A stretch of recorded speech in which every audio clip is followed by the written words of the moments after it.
Hi, I'm Dave Mecke, and you're watching What's Your Story, where you'll meet interesting people doing interesting things in interesting places you'll never see anywhere else. And here's today's story. Today we're talking to Eugene Hecker, who's a 95-year-old nuclear scientist. And today we're at the Courtyard by Marriott to talk to him and find out what it is he's working on right now, because at 95, he just recently got an actual patent.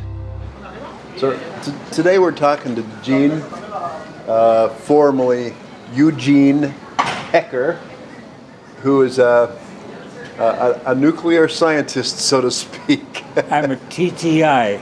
A TTI. Thinker, tinker, inventor. A tinker, inventor. But you've been in nuclear science for most of your life, haven't you? Yes, I have. Yeah. Right. So Eugene has an invention that he's been working on for 4 years, and actually you got a patent on it. Yes, right. And what is it? It's a greenhouse gas filtering system. A greenhouse gas Gases filtering system for smokestack emissions? Yes. It's for any plant, chemical, oil, cement plant, magnesium plant, or thing like that emits toxic fumes into the air. So it's not just put down to the old coal-fired power plants. It's for everything. Yeah, wow.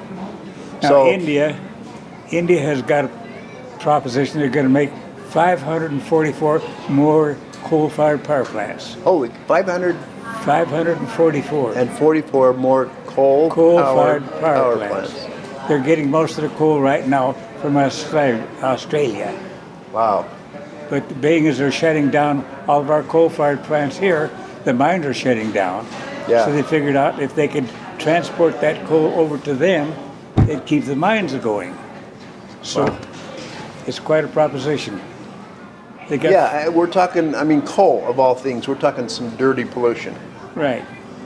And what you've got is supposed to help with that. Right. Okay, so how does that work? Well, you have As simple as you can, because these are not nuclear scientists watching. They're just regular people with regular families and kids. Well, I figured out if you could wash this, you know how after rain comes down, Right. the air is nice and clear, you can see for miles, Yeah, and it yeah, feels yeah. good, breathe it. Yeah. This is what my theft does, because just like a rainstorm, you take this exhaust gases going up over these chimneys, you spray a spray on it, which goes down into a gutter, goes down to a filtering system, and is recycled and pumped back up again. So it's getting rained on instead of billowing up in the Right. air as smoke. Yeah. But they Interesting. say we don't want to put water down in our chimneys.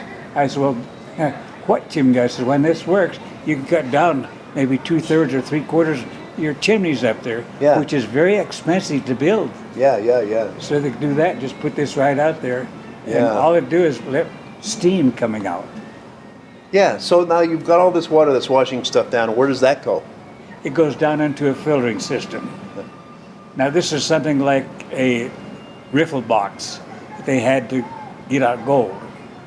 It just pops into one chamber, jumps into the next one, next one, and by that time it goes out as clean, ready to be pumped back up again. Like those boxes when they, like in the river when they're trying to Yeah. find gold nuggets? But this is a fixed position that the gold water comes in there and ripples itself out. Okay.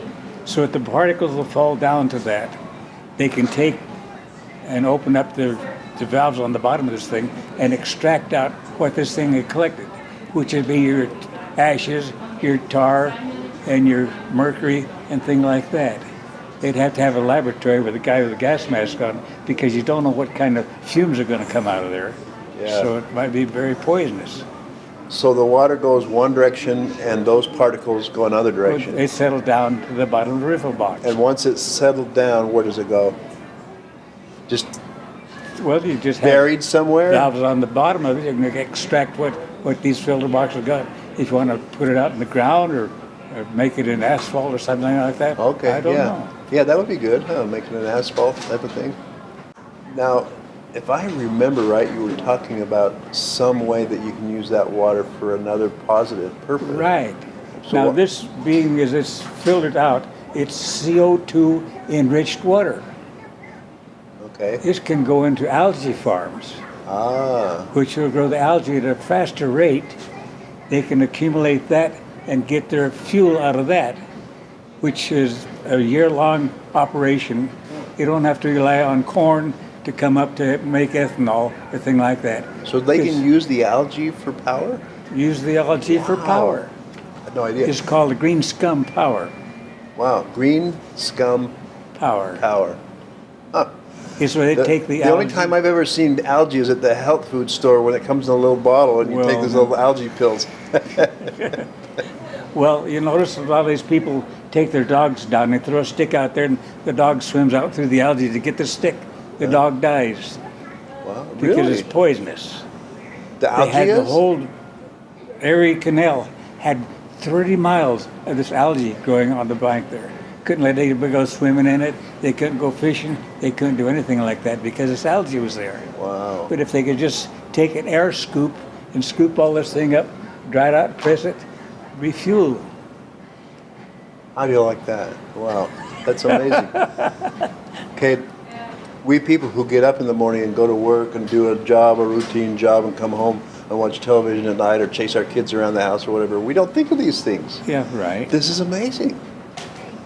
Now, if I was in Congress, I'd go to them and say, all right, fine. I'd hold up a pipe wrench. Say, how many know what this is? Raise your hands. Yeah. Open end wrench, do the same thing. A crescent wrench, a hacksaw. I'd say, all right, you guys got this big problem to do, but you don't know how to use the tools to do it. Yeah. I've got the tools. Yeah. They said, well, somewhere in this world, some guy in a garage is going to come up with an invention to do all this sort of stuff. Something like Hewlett-Packard did. And great. So that guy was you. Yeah. Yeah. So that's me. I'm the guy in the garage. But I call TTI, Tinker and Inventor. Thinker, tinker, inventor. Right. I like it. So you actually were part of World War II. Yeah. What did you do in World War II? As we're thinking way back now. As aviation radar technician, radio radar technician. The airplane would come in from the carriers and we'd fix them up with radar and communication, thing like that. Yeah, because cool. a lot of times in the old airplanes, the only way they could talk to each other was hand signals. Fly up alongside each other, Serious? talk with them. Oh So we my put the gosh. radios in there so they could communicate with each other. You're old, Gene. You're an old guy. I know. I'm an old timer. I think it's wonderful. I mean, most people, by the time they're 60 or 70, they've mentally retired from doing anything productive. Yeah. And at your age, you've actually created something you've patented that might be a huge advantage to people around the world. Well, like they say, like these fellows say when they come back from the moon, Houston, we got a problem. Yeah. I said, America, the world, we've got a problem. Yes, we do. And this is the solution. Yeah. But how many people pay any attention to me? Yeah. I write these letters out. Every time I meet Governor Herbert here, right here, Yeah. I hand him out 4 of these patents. The last time I met him, I says, Governor, it's nice meeting you. This is the 4th time I've met you. He probably doesn't even And read he says, it. well, maybe he'll meet me for the 5th time. So I keep passing them out to him. I've got them into Chavis. I've sent EPA, the Koch brothers, Duke Energy, all these people like that. I don't get any response from them. Yeah. Well, I've heard that about a lot of things that end up being huge. Industrial things, entertainment things.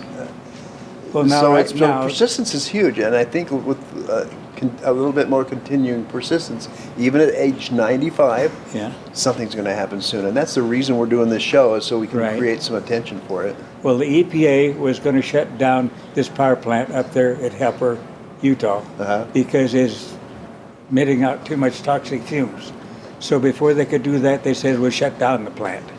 So they shut it down. All the mines that found coal to them had to go elsewhere with their products because they couldn't do anything with it. I said, why don't they use that for an experiment model, Sure. an R&D project? Yeah. Because So- they say, well, this would cost us millions of dollars. Well, I had one outfit up there in Washington that they was going to do the same thing with them. They spent $300 million to try to eliminate this thing. They couldn't do it, so they're going to shut down the plant. Wow. And you've So got a this would be solution. less than $1 million. Yeah. Yeah, And yeah, it yeah. benefit the whole world with your fuel off of the thing and things like that. You're willing to actually let someone run a test for their own satisfaction and purposes for free. Yeah. Obviously, you can't do that forever going forward, but just to get this concept launched and for people to see the value of this, you're willing to let someone take this and run with it for themselves and see for themselves for free rather than having to spend a bunch of money Well, acquiring it. well, they say, well, what do you want from this? Yeah. I said, well, I'd like 40% of your royalties. Period. So you're talking about you want to sell it to someone who's actually going to market it. Market it, yes. Okay, okay. Because if this thing gets in, the whole world needs this. Yeah. France, Brazil, and India, and China. Look at China. They want to build a whole bunch of houses out there on the Yangtze River for their people because they got such a large population. Yeah. Where are they going to get the electricity from this? Yeah, yeah. Coal-fired power plants or nuclear power plants. But they don't want to have nuclear because of what happened in Japan. Yeah. So the best thing we could possibly do is to find someone that's into marketing and looking for something innovative who can take this is a nuclear scientist who's created some pretty innovative ways to clean up our air and make life better here on Earth. So we're looking for a marketer who's interested in finding something innovative like that. If that's you, make sure you get a hold of Gene. If you can't get a hold of Gene, get a hold of us here at Videazine and we'll get you connected with Gene. And so, Gene, thank you so much for explaining this. I went down to this import-export symposium I was having there. Yeah. And the guy says, well, give us a model. Uh-huh. I would want me to bring an old fired power plant in here to have you experiment with. I said, good heaven, it'd take 5 or 6 railroad cars to bring all that stuff in. Where are you going to put it? He says, well, is this big? I said, this big. I said, not something you can put in a jar or on a plastic table or fuse it around like with a jar of jam or something like that. This is big. It's very big. Okay, so And it'll benefit is the there whole world. is there an innovative marketer out there who's looking for something that can benefit the whole world? That's what you just said, right? Can benefit the whole, and it obviously can. Whenever you're cleaning up the air, it benefits everything from the oceans to the air to Right. Yeah. So Eugene Hecker, nuclear scientist, created something that the world needs, and we're looking for people that can help him actually make that happen. Thanks for talking to me today, Gene. Appreciate it. Good.